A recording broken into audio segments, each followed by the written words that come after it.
Dina Brooks, San Francisco Restaurant Examiner for Examiner.com. Joining us live from New York is the Bay Area's own Michael Chiarello, chef and owner of Napa's Bottega restaurant and recent finalist on Top Chef Masters, to show us how to get a healthy, affordable, and delicious meal on the table in just 20 to 30 minutes. Hi, Michael. Dina, how are you today? Great, great.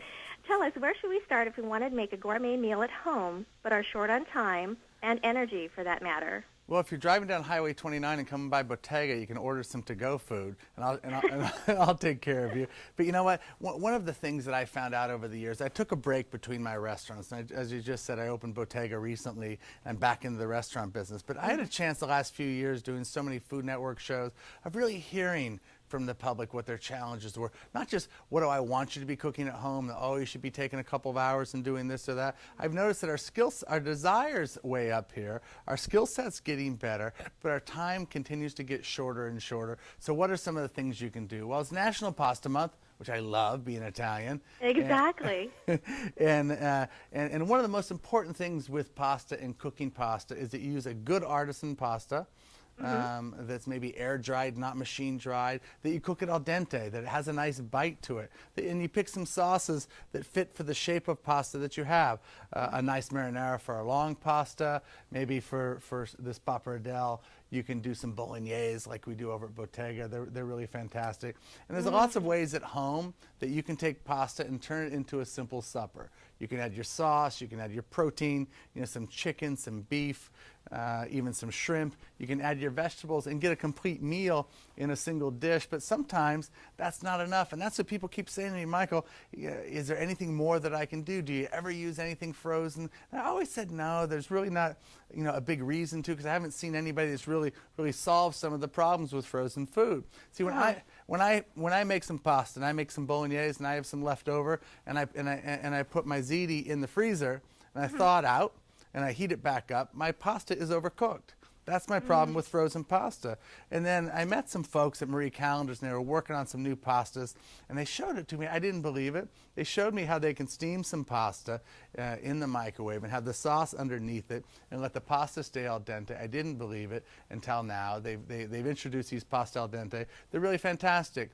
Now, is it for everybody and every meal? No, it's a great speed scratch way to take some of that time and add it to the rest of your meal. The flavors are fantastic. They're all natural. So if you don't have the time to do 4 courses for your family and you really like to, here's what you can do.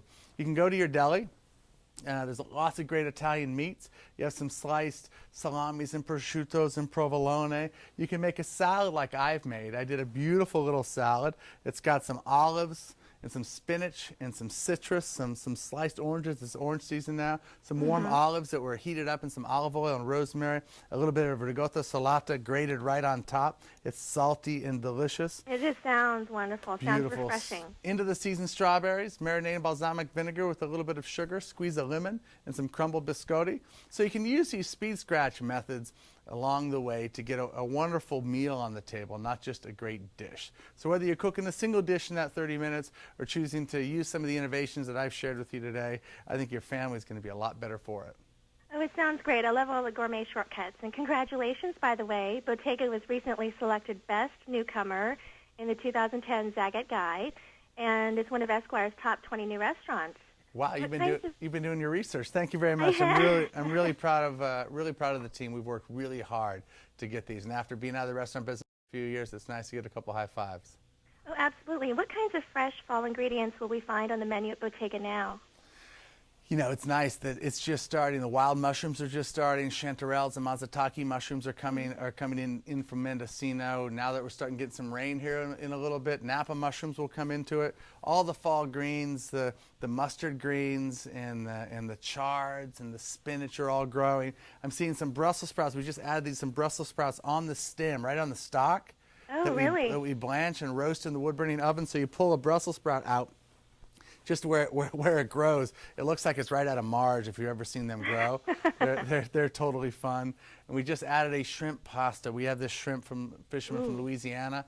And we cook this pasta just like I was talking about before. We cook the pasta in the broth about half the way. So it's not even cooking in the water the whole way. It's really steaming inside the broth with these beautiful Louisiana prawns and a little Calabrian chili. Crab season's just a couple weeks away, so we'll be doing whole roasted garlic crabs in just a couple weeks, which I love out of our wood-burning oven. Yeah. So now, where do you like to shop when you're in town? I'm in San Francisco.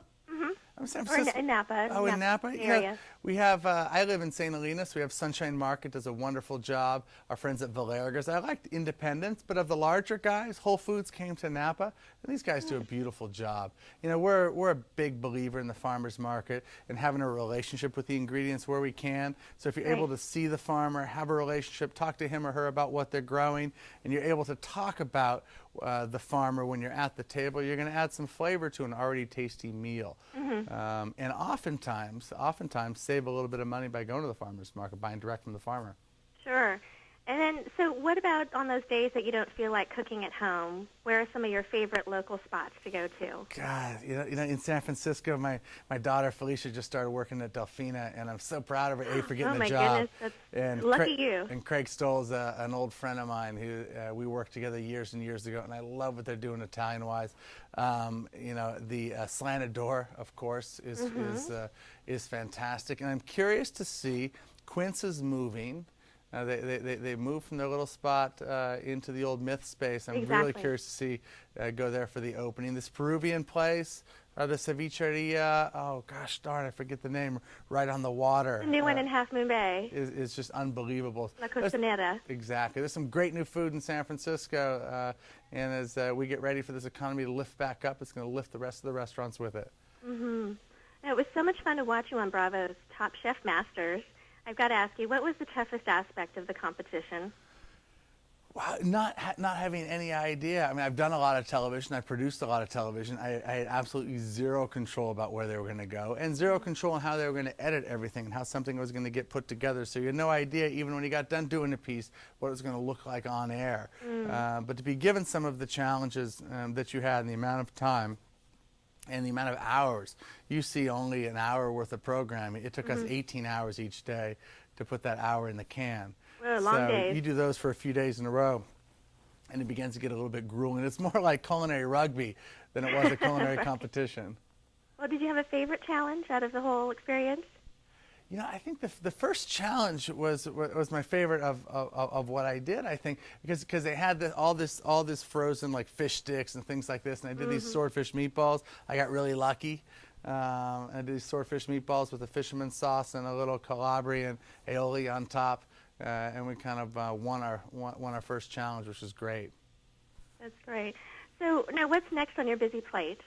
Just finishing a Bottega cookbook right now. We're halfway through that and shooting the photography, picking some grapes for Chiarello Vineyards and getting those in the barn, and working on a couple new shows. We'll see. I'm having so much fun cooking in the restaurant. It's hard to get inspired to go back into the studio because I hate being out of my restaurant. But I hope to get something on air next year. Oh, great. Well, we have a lot to look forward to. So where can people go for more helpful hints and information? All the recipes and the tips today that I talked about, you can find at mariespasta.com. Great. Thanks so much for the wonderful tips, Michael. Thanks a million. Love what you guys do at Examiner.com. Thank you. Have a great day. Bye-bye. Happy eating, everyone.